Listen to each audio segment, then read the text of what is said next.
If you're seeing this, it's because you're listening to the podcast on the public feed, which is great. Thank you for listening. I really appreciate it. If you're a patron, however, it means you have access to the members-only feed, which you can get at patreon.com/jswanson.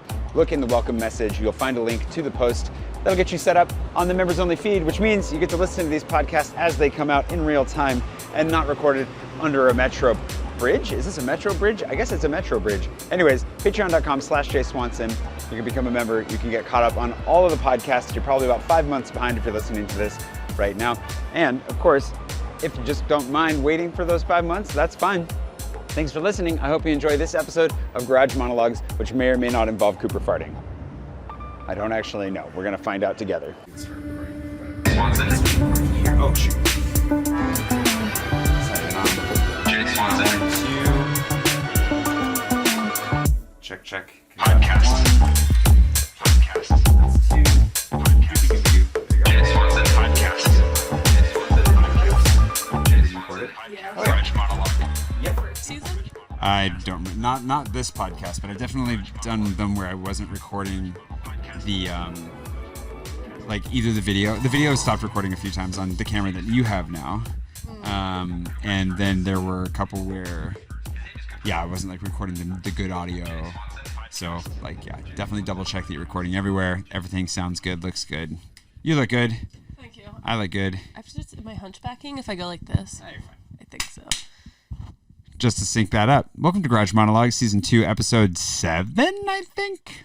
Don't ask me. I don't know for sure. Yeah, because she doesn't listen. This is Kate. If you didn't know Kate from before, Kate has been my assistant, my personal assistant for like 5 years. Well, correction. I think it was like, 5. I've known you for 5 years. We worked together for 3 consistently. And then last year I stopped working for you. Yeah. And then you're back to working for me. Yeah. What are you doing? But I think now I wouldn't call myself your assistant. I would No. say doing more freelance work for you. It's true. Well, yeah, that's a good way of putting it. I was actually wondering about that today because I'm thinking through like how do I talk about what you and Emily do, because it's different because you do some creative work. You are, that's true. You're not really, she's more my assistant now. I would say she's more your assistant because she's doing more of the administrative side of Yeah. things. I mean, I was never doing that many administrative things, but now it's more creative Yeah. copywriting. You're doing copy, so you're writing the newsletter and you're still doing the mailing, which is something I deeply appreciate. Actually, yeah, I did never stop doing the You mailing. never stopped doing the I tried to stop, but Jay came crawling back every time. Exactly. Every time. It was totally me crawling back. It was me begging him. Yeah, but I also am so happy to have her back every time because the mailing is daunting. I find it relaxing. I throw on a good podcast. Hey, maybe I'll listen to this podcast. You can listen to this podcast finally. Yeah, that's good. Give you access. The patron mailing is what we're talking about. If you're listening to this now live here in November 2022, it means that you're a patron. Thank you for being a patron. If you've received anything, stickers, postcards, whatever, even if I wrote on it, Kate's the one that sent it. She's the one that got it out, and it's life-saving because I like it. Honestly, I like it. The postcards are really good too. I like going through occasionally because I used to do this. I've done mailing like postcards and whatever since I was with Mercy Ships and beyond. And for me, what's always really nice about it is when I go through, I don't know if you feel this way, because you see the same names over and over again. And Yep. It's this really nice reminder of like, oh, wow, this person's still here. Oh, these people, like it puts a real like tangible sense of like, wow, these people are supporting what I'm doing. It really is crazy, especially the ones who are in the higher up clubs. They've been like, cut this out. I don't know his name. Yanni, the guy who lives in Sweden. Yeah, Yanni, but it's Yanni. we're not cutting that out. It's fine. Oh, okay. I don't know what. Well, it's this with the J, but he's in Finland. Yeah. Yeah, the one in Finland, Dixie, has been around forever. So it is crazy when I'll be like, oh, wow, I can remember who you are from 5 years ago doing it. That's crazy. It's really, really cool. I like it. Actually, it's pretty nuts when I go back and see because you can sort as well and just see who's been around for a long time. And yeah, it's pretty impressive that people have stuck around for this I'm really long. grateful that they have. There are a lot of people that haven't as well. And actually, we found recently that there was a filter option on Patreon in the memberships to see. You can see who's active, who's canceled. I actually canceled, so I got that email today. You got that today? Yeah, Nice. I thought it was really well written. Oh, that's good. Wait, the decline. Did I send it to canceled people or just declined people? Maybe it was declined then. Yeah, it's declined. You might have sent it to cancel. I think I personally canceled it. Oh, really? Oh. Well, I don't think my card got declined. Oh, interesting. Well, Patreon dropped the ball there too. Honestly, Patreon's like their product side, like behind the scenes. I don't trust their like Patreon entirely anymore. for bugs like that. But anyways, I tried to send one out just saying, hey, like your credit card may have been declined, and that's why. Obviously, if you canceled your membership, that's totally different. I wonder who it sent it to. Then we're gonna find out. That's interesting. But just because there are a lot of people that like were sending me messages saying like, hey, I'm not in the credits, or like I haven't gotten my sticker. But you could be right, actually, because I think that my card, I got a new one, and maybe I just never updated it. That would be it then, I guess. But we'll find out. We will find out. Because then there are a lot of people, it's literally every time it's like, just check and see if your credit card is expired. And they're like, oh, it has. It happens more often than you'd think, because we've even gotten messages months later of people saying, oh, I never got my 6-month sticker or whatever. And then we're like, yeah, you are not a subscriber. You have, or a patron for months now. And they didn't even realize it. Yeah. And it's one of those, there's only one person that's having ongoing problems with it. And we've had to talk to Patreon. We'll see if we can sort that out. But for the most part, if you ever do see that you're not in the credits or whatever else, it's not intentional on my part. It is also whatever's in the credits is what you put in is like, I think your username. So like there's one person who has like a hyphenated name that I have to delete every time because she asked me about it. And I was like, well, okay, you could just change it. And then now it's like, okay. And when I'm going through formatting it, because I also have to do all special characters manually. Yeah. Yeah, it's fun. I should learn how to write scripts. I can get like computer scripts and get rid of that. Why not? But this reminds me, while we're on the topic of patron, if you are a patron, please go through and check your mailing address to see if it's correct, because this happens constantly when you move or something, and then I go back and we get the letter sent back to us. So make sure that your address is the correct one. It's funny because we actually sometimes they are correct and they just come back for no reason. Yeah, and that's weird. And then there's one.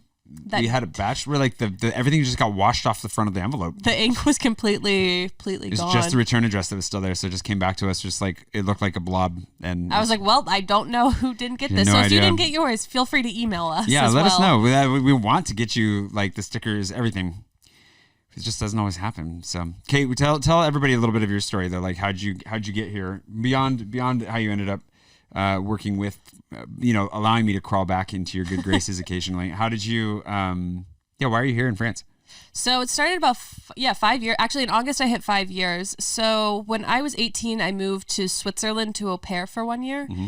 And I ended up visiting a friend who was living in Paris at the time. And I came for a weekend and I was like, I have to live here. I don't know what it is about this city, but I'm going to get here next year. And I decided to au pair for a year in Paris. And then that visa ran out and I was like, well, I'm going to study here. I didn't really have an intention of studying ever, but it's like, I guess I should do it. I've taken 2 years off and why not do it in Paris? And so I studied fashion and luxury retail management. Did you enjoy it? I enjoyed aspects of it. I think that with anything that you're doing, you're going to have good parts of it and bad parts of it. And the bad was definitely that I just didn't really enjoy the luxury industry. And I figured that out pretty quickly from working in like Paris Fashion Weeks, doing assistant works in showrooms. And it just wasn't kind of my crowd of people that I enjoyed spending time with. Felt like you had to dig really hard and work really hard, which I have no problem with, but to kind of get you nowhere for years on end. Yeah. But rather than trying to switch my degree and do something different, I was like, I'm just going to finish this out and then see what happens. And along the way, I met Jay, and that's kind of where I realized I like doing more social media marketing and digital marketing in general. Mm-hmm. Specifically the newsletter. Yeah, you're really good at it. Thank you. Well, it is kind of crazy now that I've been doing it for a while to look back on. You've done almost 100. Yeah, 90. We're at 95 now. It's pretty crazy. And I actually just went through yesterday to finish up going through cataloging all of the different sections that we've written about. Mm-hmm. And I was like, wow, I've written about a lot of interesting things and I've enjoyed doing it so much. Yeah. So when I'm looking, okay, let's take a step back. Take a step back. And then, so I graduated. I did an internship at Poilâne in social media, basically. Yep. And then from there, I wanted to work in social media and marketing. But the issue in France is that if you don't have a degree that relates specifically to what you want to do, it's a very big challenge to switch careers versus like the US. Right. Yeah. That's a big difference. They don't believe in parallel tracks here or like that you have transferable skills. Exactly. Once you're in a column or a vertical, you're like, that's it for life. Exactly. And like for my degree, I was like, wait a minute. I don't want to work in the luxury industry. Yeah. I want to work in social media, less now, but more in the marketing side of things. And it was just door close after door close, even though I'd been working with you and I had more experience than a lot of people who had just been graduating with degrees specifically related to this. Yeah. And so I was not ready to like give up and go back to the US. I was like, I'm going to do a master's degree. So now I am enrolled in the second year of my master's program in digital marketing and e-business. Which is great. Yeah. More in line with what you want to be doing. Exactly. You're pretty bored with the fashion stuff by the end of your degree. Yeah, I was really bored with it just because I don't really care about fashion in the way that the way that the luxury industry functions. Yeah.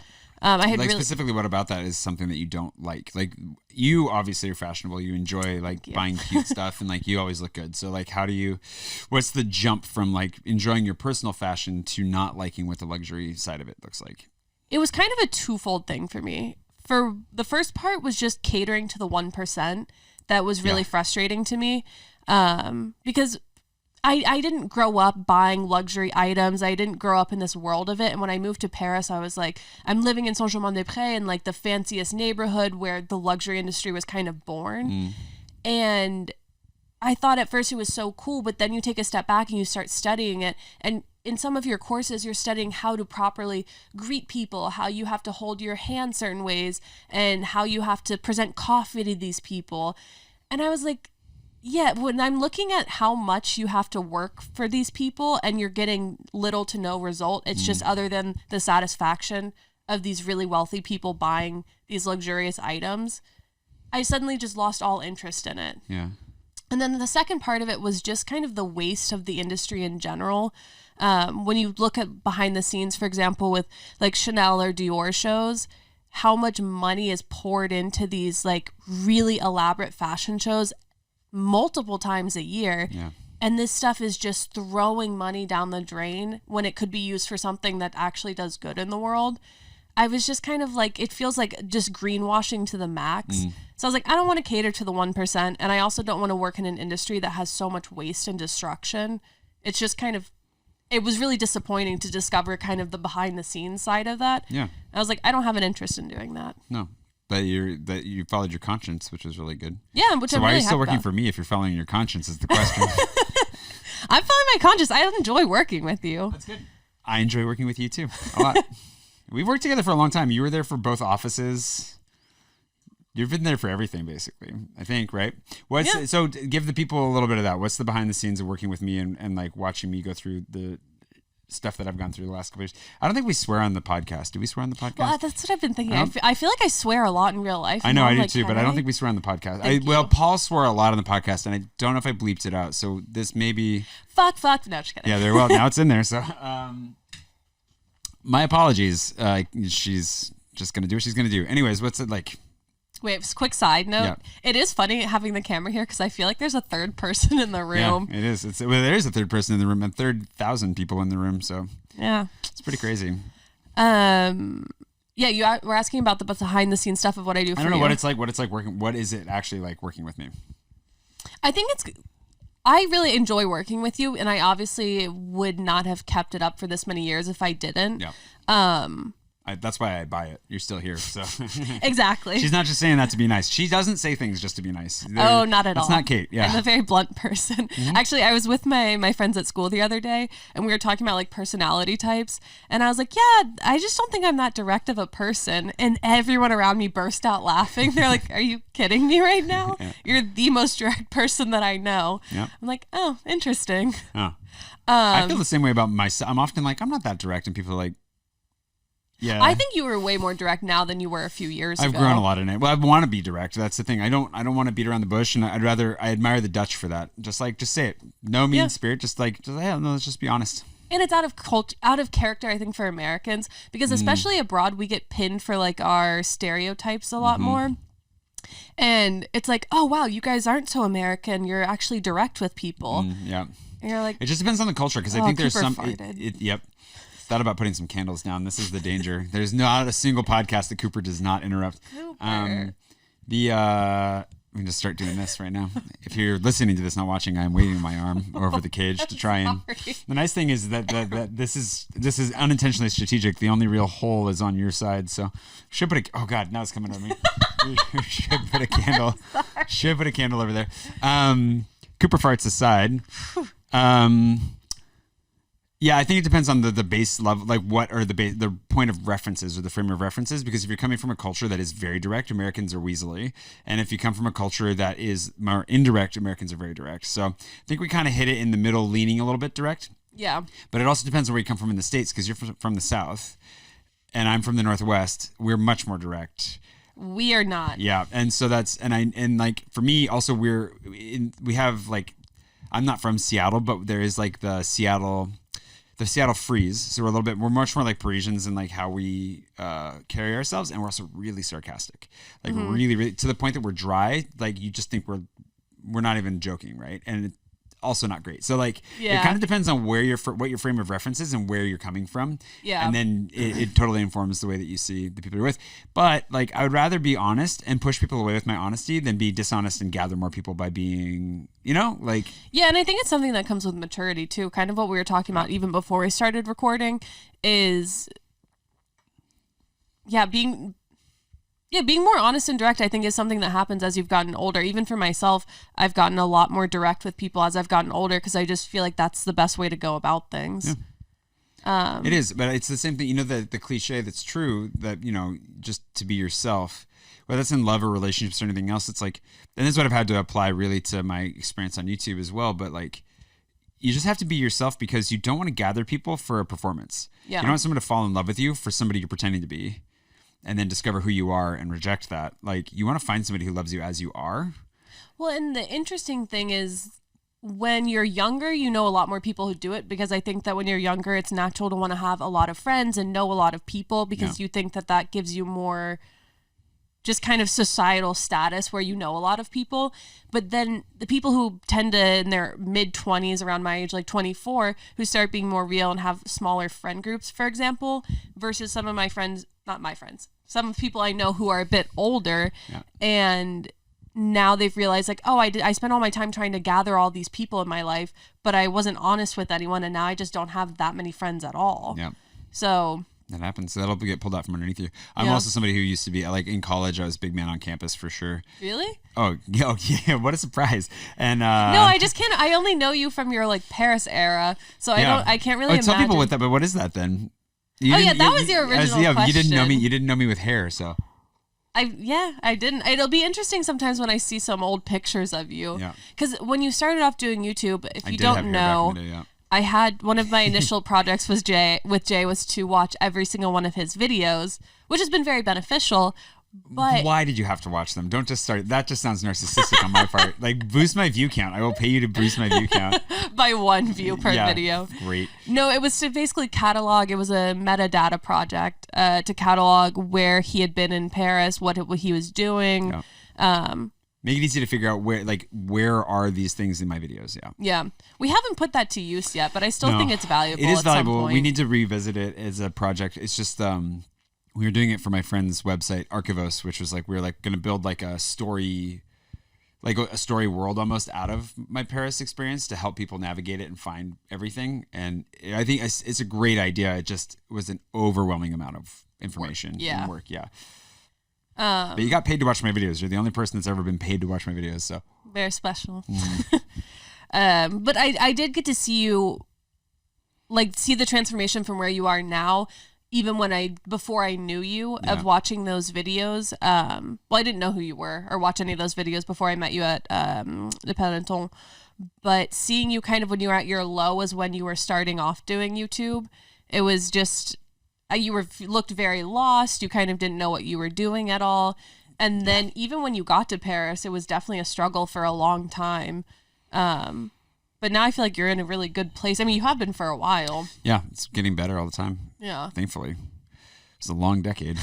Do you ever go back and watch those videos? Or I started a little bit more, yeah. When you go back, what's your feelings towards like the initial Jay stuff? I'm so glad that I'm not there anymore. I think, I didn't used to watch it because I used to make the video and then never watch it again. Mm-hmm. And then I went back to find some stuff for the weight loss video that I made, to try and find some clips. And I actually found them on a different channel where they're all private. And I'm thinking about making them public for just my patrons.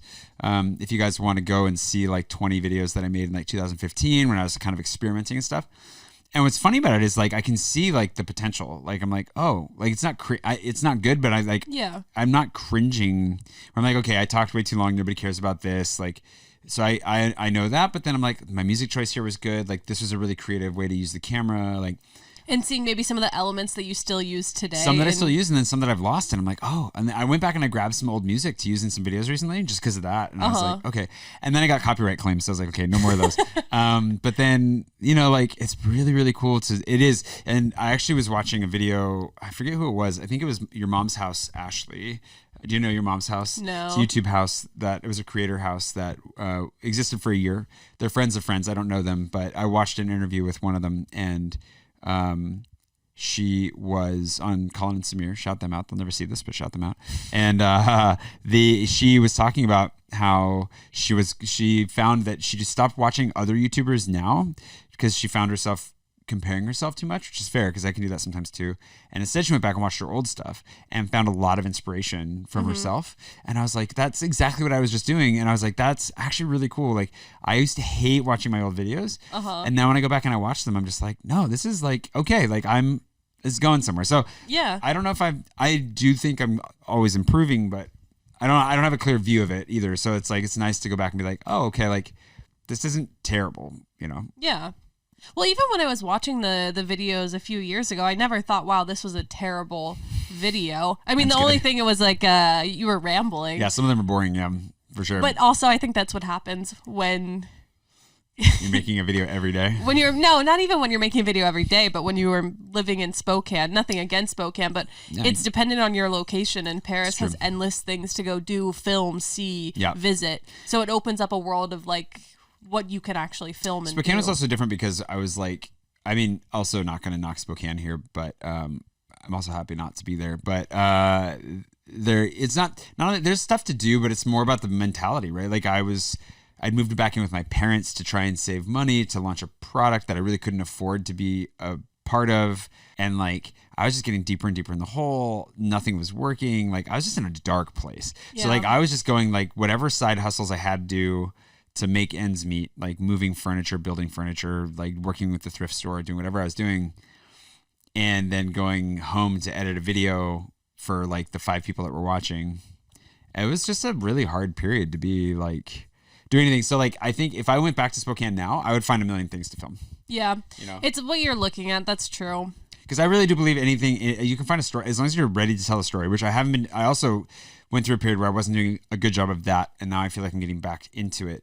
But if you find a story to tell, like you can make a video about doing your laundry and it can be interesting. Yeah. So, you know, and I think that just reminded me too, when you're kind of in a low place, sometimes just having any sort of routine to hold on to can really help you pull yourself out of that dark place. Yeah. And maybe for you, it was like, I'm going to make this video every day, and like, I'm going to work and I'm getting up, and like, sometimes you go through periods where you're like, I don't want to be doing anything right now. Yeah. But having those routines in place really helps. So I'm sure that was beneficial for you back then. It was well, that it felt like a lifeline to a world outside of the one I was stuck in. Because where my issue with among many, but my issue with Spokane was that it was just where I grew up, and the people I grew up around didn't see any potential in me, and didn't, at least the way it felt. And that's not entirely true. Like some people definitely did and so forth, but you're just so far away from the rest of the world that it's just like, why do you think you're special? What are you doing? Like, just get a job and like do what we're all doing, kind of a thing. And I really struggled with that a lot and felt very unsupported, whether or not that's true.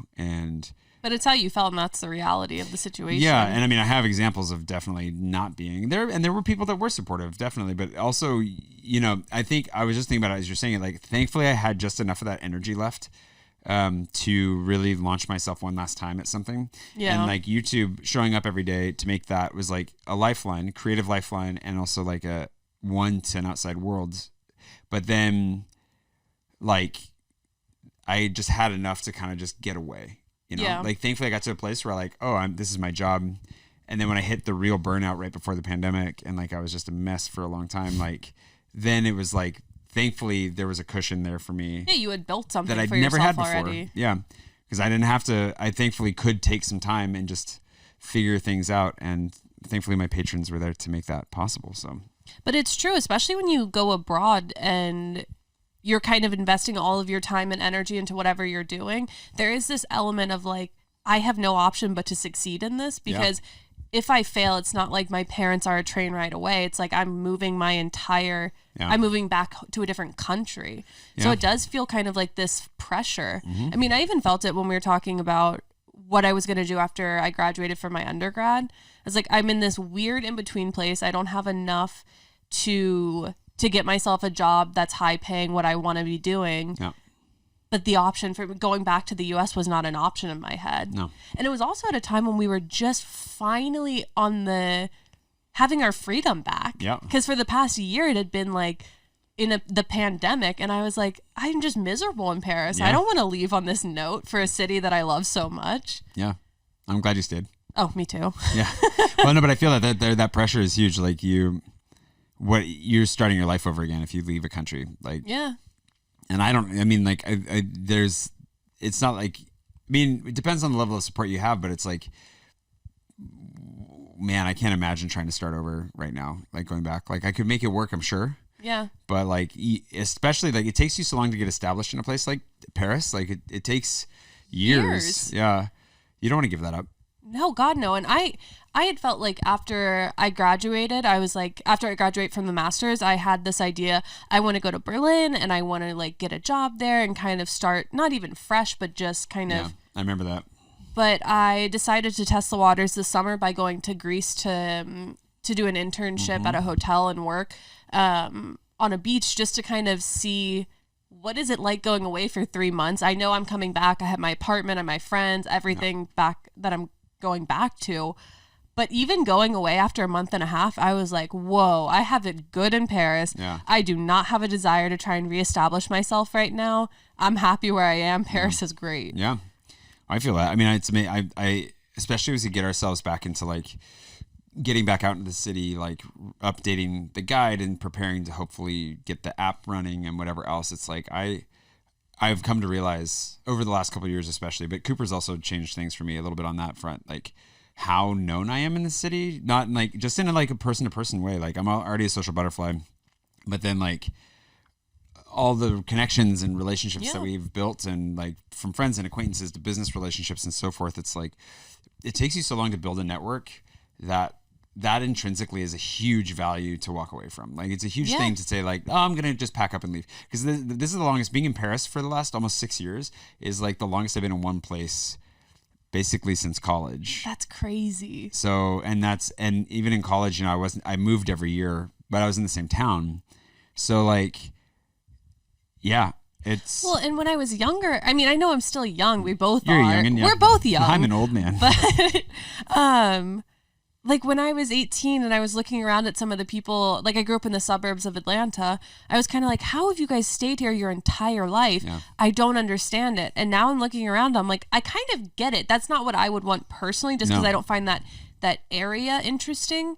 But I get it. Once you kind of have your bubble, it's a nice bubble to be in. Absolutely. And well, there's a level of like and also as humans, I think about this a lot because we've been talking a lot about social media, just in general right now in the state of the world.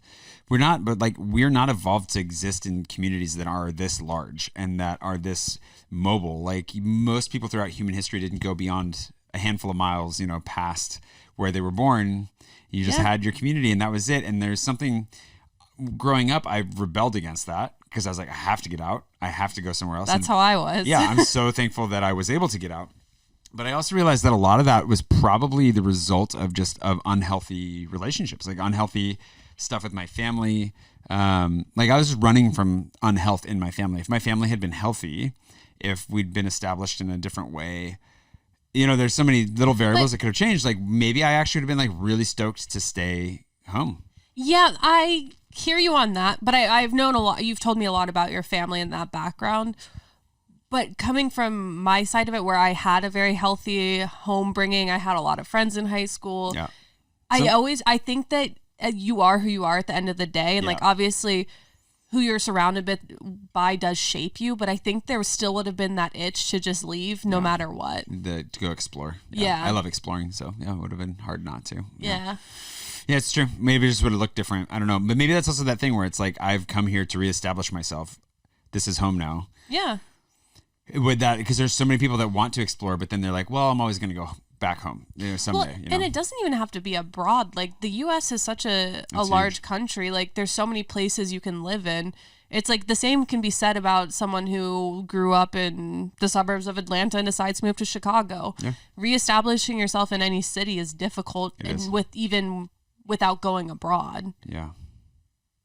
We just did it to the extreme. Yeah. Well, that's the thing. I was just thinking, like, there is part of me that's like, yeah, I could do that again, like in the right circumstances, but not yet. I wouldn't do it in a foreign country, to be honest. Yeah, I mean, it depends on the country. Like I would an say English-speaking country would be 2 years. I would not. Yeah, why not in the next 2 years? Because I'm working on finishing up my degree, and then I want to work in Paris for at least, or in France, I would say. Yep. I would like to move after I graduate to maybe the south of France or Provence, just to be somewhere where there's sun. Yeah. Because this summer, being on the beach every single day after work, it just makes you realize how simple the sun is and how lovely it is. Because in Paris, for like, what would you say, like 6 months out of the year? It's pretty gray. It's just kind of gray. And then at first I would think like... There's also a lot of buildings casting shadows, so... Yeah, but it's nothing like New York. I mean, the maximum they go is 6 stories, and we still feel that way. Yeah. It's the sky. It's not the buildings, man. Yeah, but I mean, it's still like you can't, the sun gets little slivers to hit you as it goes over. I'm just saying, like Paris, like when it's not gray, it still doesn't, like today's sunny, but it feels like a dark day because we're in That's true. my courtyard or whatever is not well lit. Yeah. You know? But then it feels so bad when you get outside the city and you're like, I was in Burgundy last weekend at a friend's house, and actually, you're right, because it was just kind of overcast, but there were still these giant windows in the house. Yeah, it feels and much you're like, better. wow, life feels so simple out here. Yeah, but that's why I made a goal this year to get out of Paris at least once a month. Have you been following through on that? Yeah, I've been getting out a lot, actually. So it's been your favorite. You've been quite a few places recently. Yeah, I think the gîte that we had in just outside of Toulouse was really nice. Who'd you go with for that one? Cooper. Oh. I didn't take anyone. I realized after, I was like, I probably could have brought a date, but it was funny. They had a slot for me to have a date. And then I was like, well, nope. Cooper's my date. And that was nice just to let him outside to run around and so forth. Like that was really cool. But do you foresee yourself going outside the city at some point, or? I don't know. That's hard because it's like, I think Paris will always be a home base. I imagine spending a lot of time here all the time, but I do want to get out more. I still have that dream of like having a chateau, like that space that I can give keys to friends and be like, we have this, like putting it to all kinds of different use, whatever. Like that's still kind of like an invigorating dream. But otherwise, no, because anytime I go to any other city, like I find things that I like, but after a couple days, I'm like, yeah, that's, it's like Paris is still, it's home. It has everything I need and more. And yeah, I don't know. I can't imagine leaving right now. I do imagine spending more time in some other cities and some other countries, but. Yeah. I mean, traveling is a totally different thing. Yeah. But I think for most people that I meet say the same thing, who have lived here for, I'll say about 2 years or more, who are even raised here. They're all like, I have to get out of the city. And it's pretty standard if you're living in any city around the world. Yeah. You feel like you just have to get out. I mean, at least once a month for me. You're saying the same. It's too much. So you can't stay. I mean, for your health, I didn't leave, because I couldn't afford to for a long time. And then I just had too much. I had like anxieties about it. And now it's like, no, I'm actually trying to make sure that like, because I don't want to travel alone. Yeah. I'm really done traveling alone. And Cooper doesn't count as much fun as he can be. And he can be a lot of fun, but like, no, I want to travel with friends or family. And thankfully enough opportunities are coming up to do that it's like, it's just so nice. And I think I'm just so relaxed. I'm in such a good place too, where I don't have anything to do or prove. Like, yeah, just like, let's just go and like see what happens. But before, were you traveling alone by choice or out of necessity? It was kind of, I think I lost my way because when I was doing it before and I was doing it to make videos, right? It was because it's like, oh, I'll make some travel vlogs and I'll do this and whatever. And just got into the rhythm of it because I've been traveling for so long. But that I came to kind of hate it because, especially when I was daily vlogging, like I didn't experience I would go and I would film like what I was eating, where I was going, but also because everything was so hectic and always last minute. I didn't have any time to really plan or to look ahead, so I just get there and see what I could find, which is okay. I don't mind traveling that way. I think it's kind of fun, but I just always felt like I was doing a disservice to whatever place I was going. I wasn't really seeing or experiencing that much. Then I was exhausted, and then I had to edit that night. Yeah. And then I was there for like 2 nights and then gone. And once I started getting to the place, like, wait, was that Budapest or Bucharest? You know, you're just like, no, was that Prague? Then you just like, all of a sudden you're just like, what? Why am I doing this? Thanks for listening. Just a quick aside to remind you that this episode came out 5 months ago for my members over on patreon.com/JSwanson. Be able to sign up for the members only feed there if you would like to catch up on all the podcasts the last 5 months worth, all the latest news, including what's going on with my citizenship bid. Patreon.com/JSwanson. Thank you to my patrons for making this possible. Thanks to you for listening. Regardless, I appreciate it, and I hope you enjoy the rest of the episode.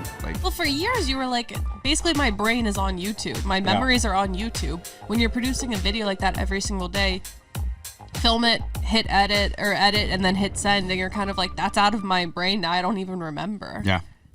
Which is a pretty insane thing. It's not for great. years. Yeah. No wonder you burnt out. Yeah, I burned out real hard. Yeah. Yeah, I don't miss that. I think now it's like I'm getting the itch to travel a little bit again, but I think it is still like I only want to go do stuff with people. And it's more on your own accord too. Yeah, it is.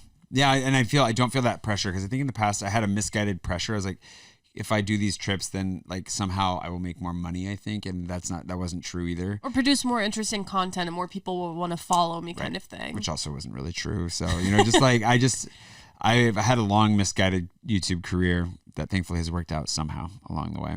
But really, thanks to your patrons, honestly. Well, 100%. And I mean, that was the thing. It was a fun thing to give them to vote on. And I'm looking forward to starting polls back up here. But there's healthier ways to go about it. Yeah, healthier and saner ways to do it. And I think if I got to the place where like, I do feel like we're at another level of hectic right now as we bring Emily on board and as we're getting you back up and running. And as we are figuring out like, how do I, things are a little bit tight right now. Well, let's talk about that more. What are what are you doing with Emily right now that's helping you kind of get more structure? Well, Emily's helpful. Yeah, she's already just coming and bringing some more organization, which is something I know you've enjoyed so far. Yeah. Well, it's so crazy because I was checking Slack on Thursday morning. Yeah. And Jay and I have a content calendar where we put things that we're working on in with deadlines. But we tend to use deadlines as like we'll get around to it. And Emily's like, hey, Kate, did you get around to doing this? I'm like, whoa. Yeah. Someone's holding me accountable. I was like, and when I read it, I was like, okay. And then I was like, actually, this is so nice. I know I need to get this done right now. It's good. Yeah. I'm glad that you came back around too, that it's not that you're like, okay. I feel the same way because it's like, for me, like, and it is hard to hold, like, this is why it's good to have somebody who comes in and kind of takes over a little bit of the management of what's going on, because I'm barely getting my own stuff done half the time. That, like, following up on other people, I find tricky. So, well, and from years of working with you, you are a big idea guy. You have these grand ideas, and sometimes they're too far in the future almost. Yep. And we have to focus on the now, and already just working with the meeting that we had with her earlier this week, it's like, what can we do now? And having someone who grounds you in the now right now seems like it's going to be very beneficial for those long-term projects. Absolutely. No, it's huge. And it makes me feel much better for all of that, because like, if I can be bigger picture and give somebody like, here, execute on this, is really nice. And that's, it's a good start. So Emily's coming on board to kind of to get me organized, and like that's part of it. But basically what I told her is like, help me make more money or save me time. Like, basically make my life easier or help me to, because like there is an opportunity for more sponsorships, for example, something I've never really engaged with until recently. And I have some great sponsors that I really like working with. And so it's like, okay, like, but staying on top of that and the back and forth and like everything. Not only that with the existing ones, but then there are more. And it's like, there's a lot of work to be done there. So basically it's like, okay, start talking with sponsors. Let's get her up and running to like help me to like bring that in. If she can bring in enough sponsorship, then that pays for her working with me, which is great. But then it's like a bunch of other stuff, like helping us get organized, like sticking on top of the production schedules. And basically I've kind of just sat down and thought through like, what would make my job easier, my life easier in a way that I think is reasonable for somebody who's not doing content creation, that gets me back to making more videos and content, and also maybe just staying sane in the process. And so, so it's stuff like when we cleaned out the storage, which is a video I have yet to edit.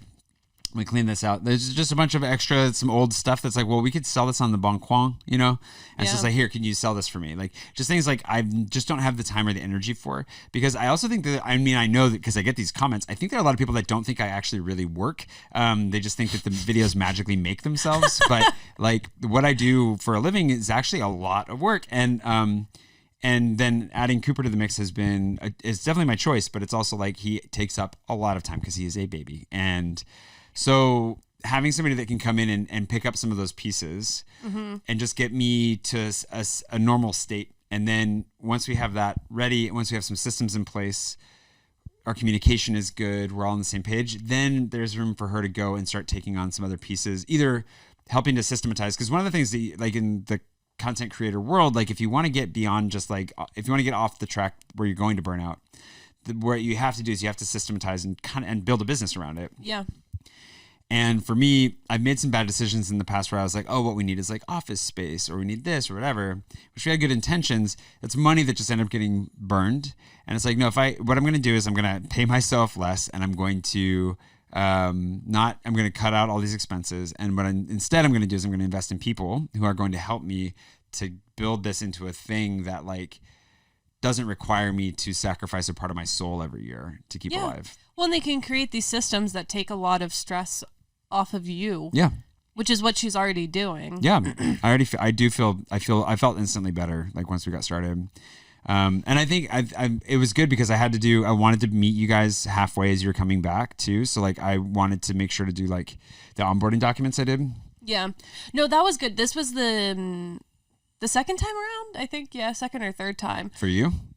For me. No, the second time around. But I feel like now you had with the onboarding stuff that you created for us, it was like, okay, we're actually heading into this with more of a business mindset, which really changes things versus just focusing on the YouTube kind of side of things. It feels like it's more cohesive altogether for the projects that you're working on. Yeah, it's been really good, hopefully. And I think part of it, I've had to learn a lot about saying no and like cutting things out. And we're in a place now where there's one or two things maybe I should be cutting out. Like what? I don't know. Like I've thought about like, I feel in a good spot with it right now, but I have moments where like, should I cut something out? So I cut out the photo a day. That was a good one. You know, we just cut out, like I handed you the newsletter and now it's good to bring that back. I cut out a variety of video projects and series that I was doing that, you know, it'd be nice to get back to. 80 and 8 was one of those. And there are a lot of people that like that series and want it to come back. And so, hey, it's 80 and 8 years, you know, right? Like I got lots of time to get back to it. So now it's like the podcast was when I thought about, do I cut this out? Like, do I stop this? Because now that I'm vlogging more, the purpose of the podcast was to make sure that people who are interested in the more what's going on in my life get that. But it's like, no, this is fun. This is easy.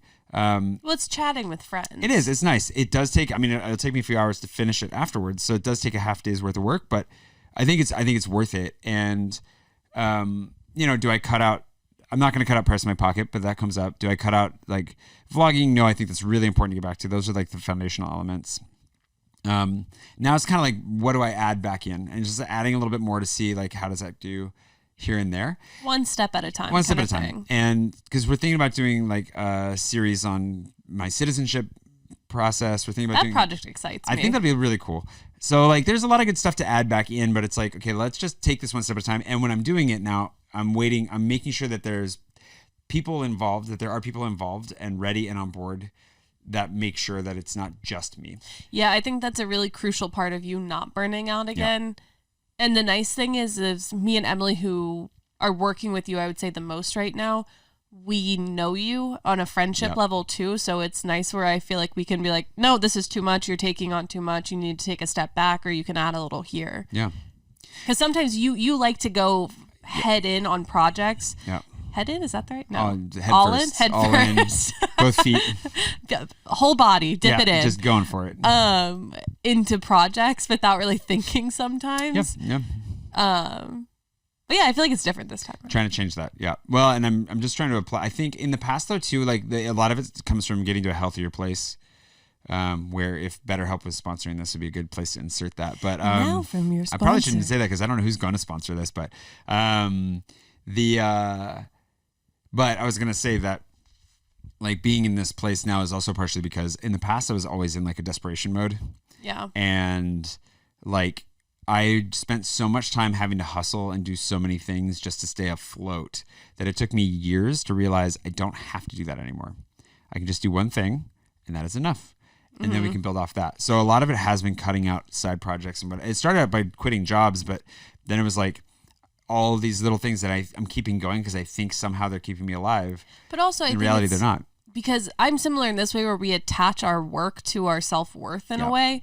And you feel like, okay, if I stop doing this one thing, that makes me kind of a failure. Not a failure in terms of work, but a failure as a human. Yeah. And it really can be detrimental. Like I was working, I mean, I'm still working 3 side jobs right now, but there was a period a few years ago here where I was working 45 hours a week and studying full time. Yeah. And it was people were like, just cut some stuff out, just cut it out. And I was like, what do you mean? I was like, I can't do that. But it's because you attach your self-worth to what you're doing. Yeah. And I think creating that space, which you've allowed yourself to do, really it makes you just a more relaxed human in general. Yeah. Well, and also saying it is the yoga of no, right? As Pushan would put it, like it's very much the more you say no to things, like this is true in relationships, it's true in business, it's true in just life in general. The more you learn to say no to things, the more space you have for the things you really want or just freedom to like not do anything. And it's beautiful. It is. It really is, though. It can be as simple as literally just not going out for an entire week because you don't feel like it. Yeah, exactly. And that is an achievement in Paris because Paris is a city where FOMO reigns supreme, and it's good. It's really good to get over that. And yeah, speaking of going out, knowing each other personally for a long time and so forth, this is kind of a segue that I'm going to use partially for my an upcoming video. So this is a spoiler for those of you watching. But Kate, the people want to know, are you secretly my girlfriend? Oh my God. Did people ask that? Yeah. No, yeah, really? I got asked that recently, but I'm just curious. Yeah. No, I am not his girlfriend. Yeah. Not That at would all. be a very, if I was, that would be just, I would be so impressed with us for keeping that a secret. That'd be a very long held secret for sure. No, I am in a very happy, healthy relationship with my wonderful boyfriend, Remy, who Jay is also friends with. I'm a huge fan of Remy. I think Remy is the best French man I've ever met in my life. Aw, that makes you want to cry. He's top notch. I mean, really, it's hard. I mean, I know some French guys are going to be pissed that I said that, but I mean, he's hot. He's hard to compete with. Yeah. He's thoughtful. He's really thoughtful. He's very kind. Yeah. He's just a gentle soul. Yeah, he's just a nice person to be around. He's a really nice person. He's like a comforting person to be around. Yeah. I like him. Also, this is one thing. My ex was French, so I have a little bit to like compare of dating French men. Yeah, good and bad. I was Bad, not a fan of bad. the ex. I was not a fan of the ex. And no one was. No one was. Sorry. But yeah, of just kind of, it's a challenge of dating in another culture, and when their English level is not high enough, it really creates problems. But one thing I love about Remy, among many things, is that I can bring him into a setting and he just fits right in. Yeah. Which could not be said about even some people I know, their boyfriends. You're like, you're bringing them tonight. Yep, it happens. Yeah. It's hard. The cross-cultural dating is hard. For sure. Yeah. What has been your biggest cross-culture fail? Oh, wait, actually, never mind. Never mind. I was like, do I say the name or do I? I'm sorry. No, you're fine. I thought there would be a different story, but then I just remembered. No, Never I think mind. that's the same old story. I think because I won't say her name, but my French ex, I've dated a handful of French women, but never super seriously. But the one that I dated more seriously, I just saw, because we were trying to find. Really? We were just trying to find a moving van for a friend who's moving, and I was like, oh, she used these movers. They were super great. Let me find it. I'm sure it's in our chat. And I went. I used them too. Yeah, weren't they great? Right? No. Oh, they weren't good for you? No. Oh, they were bad. Yeah, they were horrible. Oh, good to know. Okay, wait. Well, we'll get into this another time. But Well, just her contact photo is totally a wedding photo. I think she's married. what? Yeah, which confirmed my suspicion that she was like Wait, I want you to show me this up when we're done. hardcore, just trying to get married with me, and she wouldn't listen when I was like, I don't want kids. Well, she's like, oh, you'll want at least one, and I was like, I don't. No way. I don't. And then she was just on. She just all she wanted. She is totally married. Isn't that? Oh my! He has a beard like you, kind of. He wears glasses though, so he's got hair. She definitely got married. I know, that's like insane. such a wedding photo. Like, I showed that to Pushan and he was like, nah. And then we looked at it. He's Come on, well, look he's at her a- hair, look at everything. Yeah. And he's in, and also French weddings are more casual. Yeah. That's a total. You would never wear a dress like that for anything other than getting married. Yeah. Damn. Okay. Yeah. So, anyways, she's hitched. Oh. Good for her. Actually made me feel really good. Yeah, I was gonna ask you, what was I your was initial really reaction? happy for her. Like, I was like, this is great. I know she wants it. I know she really wants kids. I knew she was jonesing for it when we were together, and I was like, this is going way too fast. And but that's the thing about dating French often. This is true across cultures, but with the French, there's like nothing happening until suddenly everything's happening. Like, you don't know that you're together until suddenly they're offended that you didn't introduce them as your partner, you know? No, it's 100%. It's not even just my personal experiences. It's my experience, my friends and friends of Universal, friends. yeah. They don't talk about it. They love the mystery. They love the games until suddenly you're together. And then it is just the brakes are off and you're just sprinting for the finish line. So I it felt remember like with my ex, it was like I want to say the third or fourth time, and we were going to a party together, and he was introducing like, yeah, this is my girlfriend, and I was like, I guess I'm your girlfriend. Yep, that But just happens. then you look back and you're like, whoa, man, that Yeah. is a very bizarre thing. Quite the unilateral decision. She told me one day we were at her place of work. I'm trying to keep it like somewhat private here, I guess, but we were hanging out. She used to be the director of a bar and restaurant, I guess you can say that. Yeah. So I spent a lot of time there when I was super burned out. So not a great time to get in a relationship either. And lots of free booze though, so that worked out really well. But like, I just remember she's just like, just so you know, I do tell people that you're my boyfriend. So you don't have to call me your girlfriend, but I literally tell everyone in my entire world that you're my boyfriend. And I was like, how is that not pressure? Like, how is that? What do you like, want me to say to that? I'm not ready for this. But then you can't tell her like, well, I'm not saying that. Like, like, what do you like? This is my thing. Like, And anytime I did ever push back on the relationship stuff, where I was like, hey, we need to have a talk of any kind, like it just went to like a 5-alarm, like total, like just full blast. Oh man. So Meltdown, anyways, yeah. that one was rough. It was, I don't think of it necessarily as a fail though.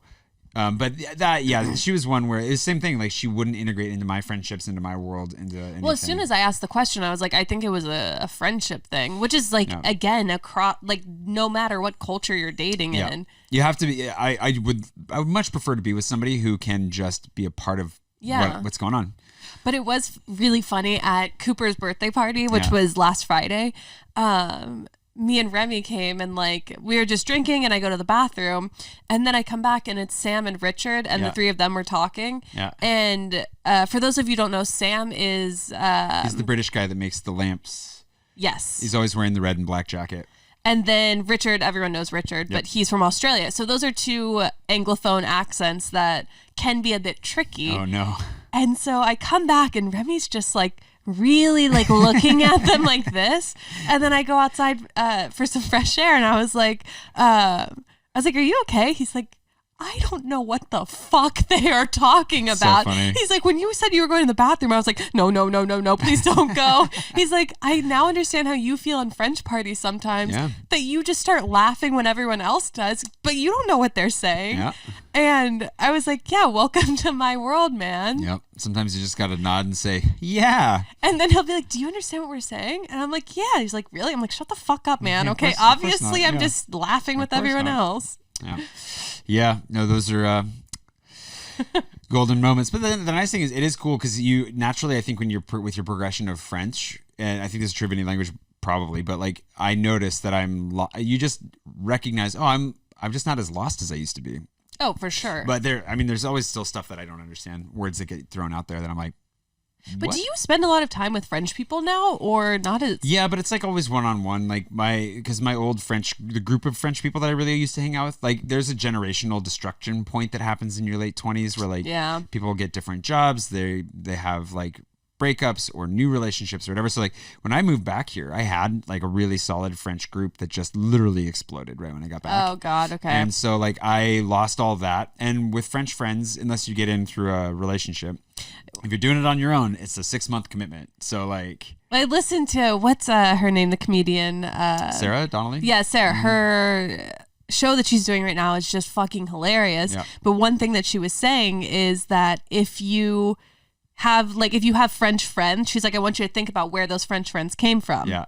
probably your boyfriend. And everyone in the crowd was just dying laughing who was there with their French partner, because you're like, that's your ticket into French friend groups. That is it. Yeah, it really is. And so for me, like, I did it the old-fashioned way by making real friends, and not that they're not real now, but but yeah, it was that thing where I think I was here and I was reestablishing myself, and everything was chaotic, and so like I was just like, I was a tour guide, I was a YouTuber, I was whatever. I didn't have time to like invest into a new French group. And now I have a lot of French friends. I have a lot of French friends through what I do for business. And some of those people from those old groups I'm still in contact with them, and I see them a few times a year. But I think the two things that make it hard is, one, the French don't mingle. So like if they want to hang out with you, they just want to hang out with you. They're not going to introduce you to their friends. They're not going to introduce you to whatever. They don't introduce their friend groups to each other, right? Like they have their school friends, their work friends. Unless it's a birthday party. Right. The birthday parties are like the exception, and occasionally house parties. Otherwise, like they really don't mingle them, and they admire people who are able to do it. But it's like small talk. The French wish they could do small talk. They just don't really have the skill set for it. And so in the same way, even if you have a French friend, they may never introduce you to anyone else in their world. It has nothing to do with your relationship. That's just how they function. It's just how they do it. And then generalizing here. Yeah, for sure. But then the other side is that if you find some people you want to be friends with, like they aren't going to think of you when it comes time to invite anybody until you've been actively pursuing that friendship for months. Very true. And I think a lot of people, I mean, I used to struggle with that quite a bit but I have a handful of French friends that I've made on my own, mainly through university, some through my ex that I'm still like very close with friends. And you're just kind of like, why aren't you inviting me to go do things? And then what you just said, you realize you're like, oh, it's just not how they are. But I personally enjoy it because it's like, cool, I see you once every 2 weeks. We grab a drink, we catch up, we have a great time. Yep. But it doesn't need to be this, okay, let's invite you here and try and like mingle all these groups together. It kind of takes, in a weird way, the pressure off friendships. It does. Well, that's the thing that I was going to say too. Like I'm partially not putting the energy in now because like I'm actually really just good. I have such good friends that I'm just like, I'm pretty happy with it. And the other side is that like, it is chill. It's like, okay, I'll see you when I see you. I no longer feel guilty for not making more of an effort. And you also recognize, I think this is true across cultures. As the older you get, the harder friendship becomes anyways. Like to make new friends and to see people with relationships, work, children, whatever, like you end up having less time and it's a lot harder, and that naturally happens too. And so like I also feel like, okay, if I'm going to make an effort, I'm going to make an effort for these people and only these people, because I only have so much time and energy anyways, where I used to make an effort for everyone. And that's one of the things that I have had to say no to more, is like, I'm just going to say no a lot more. And it's amazing when you stop making the effort to see how little comes back your way.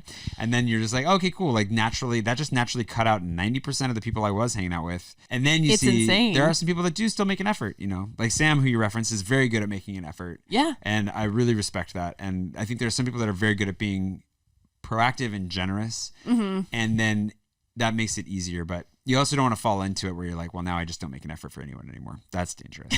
It's constantly the balance. Yeah, it is. But I wanted to ask you too, because it reminded me when we were talking about like our French and speaking French, do you continue to study French, or have you been doing anything working towards your test? No, I mean, I honestly, my French has just naturally gotten better by living here, because I do still do a lot in French, and I still like the dog park is all in French, and there's a lot of parts of my life that are all in French. So I'm gonna do some practice tests, but every time I do a practice test, I'm like, this is so easy. Like it's just like, okay, same. But it's nice because it's like I'm testing at like 2 levels below where I definitely am. Yeah. So it's like the minimum requirement for citizenship is B1. So it goes A1, A2, B1, I'm B2, shocked C1, C2. by that. Yeah. B1 is so low. It is, but they're gonna introduce that for visas soon too. They're talking about it. Really? For certain visas, they're talking about. They've come back to it multiple times, so they're coming back to it again. So we'll see if they do it or not, but I'm like C1 at least in probably everything. I might be B2 on like my written, but I should be C1. I'm not C2. Yeah. And the funny thing is, I'm always self-conscious about it when I'm talking about it with French friends, because I'm like, the truth, I hate talking about your level of French with French friends, but as soon as you're with your English speakers, they're like, oh my God, your French is amazing. Yeah. Well, my French friends and the thing is, they do know, like, and I have friends that I know that they are C1, and I know that I speak the same level, like Jess. I always think Jess's French is better than mine, but she would say sometimes I don't actually. We could ask her. Would she say the same about me? I think she would, but I don't know. But like, I've only heard you speak. Yours always sounds great to me. Yeah, and it's I get lots and lots of compliments from French people about it, but I'm aware of my shortcomings in my French. Very aware of my shortcomings in my French. So, but I'll also say on that note that getting a compliment from a French person on your French is, to me, not that hard. When they find out you're American, they're like impressed that you can say bonjour. Yeah, that's exactly. True. Like I was at this Chinese restaurant last night, and me and Remy speak English with each other for the most part. And he comes over, he's like, "Hello, how are you?" I was like, "We can speak in French," and he's like, "Oh, okay," and like shooting the shit with us. And then I start speaking in French. He's like, "Oh wow, mais c'est incroyable, tu parles français, trop bien." And I was like, très bien. But they both work. They both work. I was just like, yeah, the standard is so low for Americans speaking French. Yeah. I said the simplest thing, and it's like, wow, my God. I had a joke that I still don't ever really land properly in French because it doesn't really translate, but it kind of does if you get the tone right. But I'm always like, when people are like, wow, you're an American who speaks French, like your French is so good. And I'm like, yeah, it's impressive that I even tied my shoes this morning. You know, like just that whole like. No, what I love with you speaking French, I've known you do this since I've known you. Yeah. You translate the equivalent of like dad jokes into French. Yeah.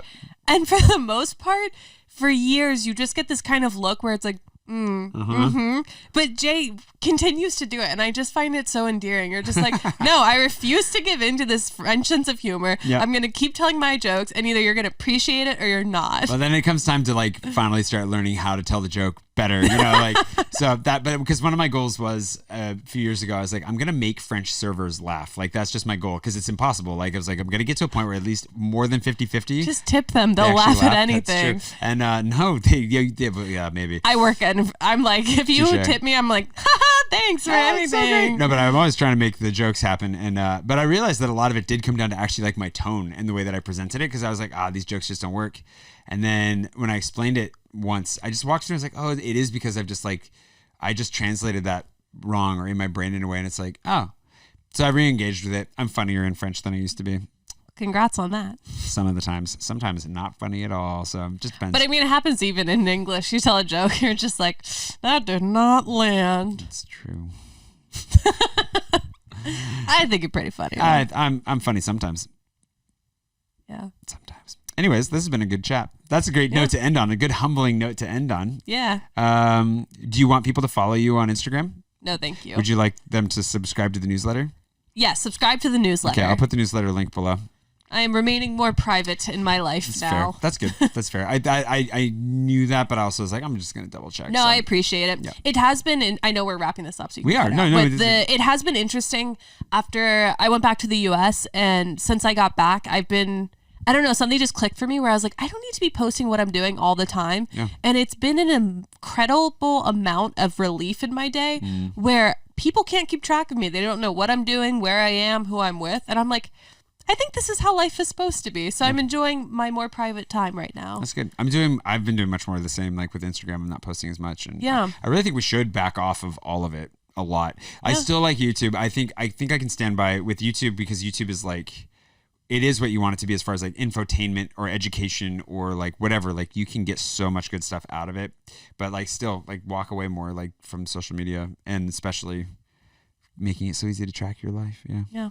But I will say this, because I do have a lot of your people have been, or followers who have followed me on Instagram, and we've interacted for the past few years. I do love that, and it's not like I don't want people following me at all, but it's just also not nice to put the brakes on. Yeah, I just don't want anyone watching this who has been following me to be like, oh God, have I been? No. Good follow up. Yeah. No, you're cool. You haven't had any complaints, but it is good. It's a good change, and it's also that's a little bit of the Frenchification. The French are much more private, and yeah, they definitely it's something. It's a good thing to take from them, actually. Like a little bit less public with your life. Exactly, because at the end of the day, it's no one's business what I'm doing. Amen. That's great. Well, thanks for listening, watching. If you would like, actually, I've never asked for any ratings or reviews on whatever podcast app you're listening to. I don't think it matters for the patron-only feed because I don't think that's going anywhere. Don't worry. But once this makes it public, or if you're listening to it publicly in the past or whatever, if you wouldn't mind giving it a rating, even just a 5-star rating on like the iTunes app, you don't have to leave a review. Just that 5 stars will help us out a lot. And then if you do leave a review, it'd be great if you talked about our glowing personalities.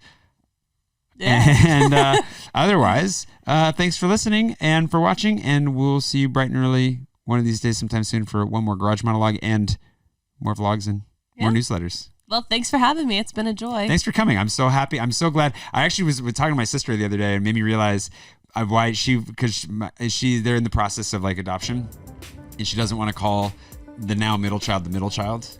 And she was like, oh, I don't want to. He's the youngest and then the baby, you know. And I was like, okay. And then I was like, oh, that's why she hates it when I would refer to you as another little sister, because that makes her the middle child. Ah, that's funny. I didn't know you referred to me as that. I've referred to you as, but my sister hates it. Like. And I think it's because like she's like, Sidecar. that makes me the middle child. That's true. When I describe you to people, I'm like, she's been working for a long time, but she's like a little sister. So yeah. Well, glad we cleared up some things in this episode. Yeah, it's fine. That'll be better. There's a video coming soon that hopefully that all pulls together. So it'll be a good one. Anyways, thanks. Bye. Bye. There's just should be fun. I think there's just. Wait, ask me right now. Oh, if you're my girlfriend. Yeah. Are you my girlfriend? Haha, no.